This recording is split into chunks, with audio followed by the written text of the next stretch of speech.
Bakit kailangang wakasan ang droga? Sa dami ng problema ng Pilipinas, karamihan konektado sa droga. Krimen, droga. Kahirapan, droga. Wasak na pamilya, droga. Kahit korupsyon sa gobyerno, may bahid ng droga. Para itong anay na unti-unting sumisira sa ating kinabukasan. Kung walang droga, mas ligtas ang lansangan. Walang krimen, walang karahasan, walang pang-abuso at walang pagamba sa pagsapit ng dilim. Kung walang droga, mas matibay ang pamilya. Walang amang maliligaw ng landas. Walang ina na malululong sa bisyo. Walang anak ang masisira ang ambisyon. At walang lingkod bayan na bulag sa tamang desisyon.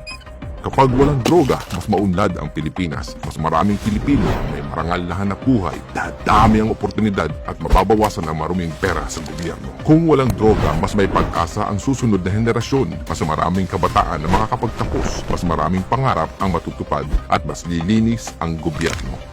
Ang droga ay parang laso na sinisira ang lahat ng mahawakan. Ito ang dati ng pinaglalaban ng mga Duterte kasama si Senador Bato de la Rosa. Kaya huwag piliin ang droga o magdrodroga.